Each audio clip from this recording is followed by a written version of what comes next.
Hello friends, welcome back to the new video. In this video guys, I am going to show you guys how can you off your app notification in your Vivo phone.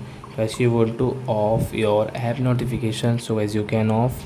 And guys, now let's see how to off app notification in Vivo phone.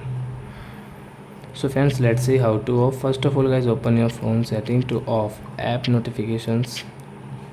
Guys, click on notifications and guys click on notifications and guys click on this see all, and guys you can see this all apps. So which app notification guys you want to off, guys you can off from this right side. Guys you can see you want to off guys this Play Store notification browser guys. So guys you can off your app notification from here like Chrome guys, contact notification guys.